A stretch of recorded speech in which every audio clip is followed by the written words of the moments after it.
tidak, itu tentu jadi perdebatan. Tapi intinya bahwa pada saat saya menyampaikan konferensi pers itu, posisi saya sebagai wartawan. Meskipun ya konferensi pers itu tentu bukan produk jurnalistik, tentu jelas itu.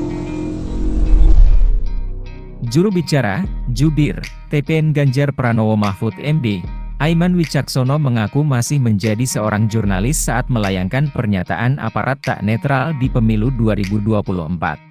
Namun Aiman mengatakan dirinya tengah cuti sementara dari profesinya sebagai seorang jurnalis. Meski begitu Aiman menyebut apa yang diucapkan dalam konferensi pers beberapa waktu lalu itu bukan sebuah produk jurnalistik.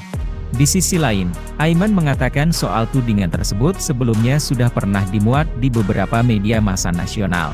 Atas hal itu, Direktur Penegakan Hukum dan Advokasi Tim Hukum TPN Ganjar Mahfud, Ifdal Kasim menyampaikan pernyataan Aiman itu semestinya diusut oleh Dewan Pers, bukan kepolisian.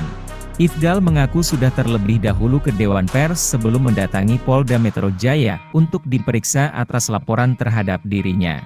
Adapun kedatangan mereka ke Dewan Pers itu untuk melaporkan terkait kasus hukum yang tengah menjerat Aiman saat ini. Polda Metro Jaya telah menaikkan status kasus dugaan hoaks atas tudingan juru bicara TPN Ganjar Pranowo Mahfud, Aiman Wicaksono soal aparat tak netral di pemilu 2024. Direktur Reserse Kriminal Khusus Polda Metro Jaya Kombes Ade Safri Simanjuntak mengatakan pihaknya akan kembali memeriksa Aiman dan saksi lainnya dalam tahap tersebut. Meski begitu, Ade belum merinci kapan jadwal Aiman dan saksi-saksi lainnya akan diperiksa. Dia hanya memastikan jika semua saksi termasuk Aiman yang sudah diklarifikasi pada saat penyelidikan akan kembali diperiksa pada tahap penyidikan. Dalam kasus ini, total ada 6 pihak yang telah resmi melaporkan Aiman untuk akan digabungkan menjadi satu, diantaranya, Front Pemuda Jaga Pemilu, Aliansi Masyarakat Sipil Indonesia, Jaringan Aktivis Muda Indonesia, Aliansi Gerakan Pengawal Demokrasi, Barisan Mahasiswa Jakarta, dan Garda Pemilu Damai.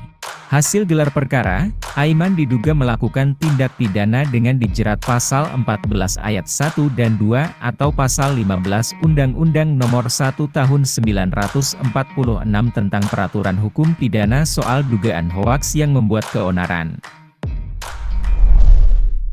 Download Tribun X sekarang.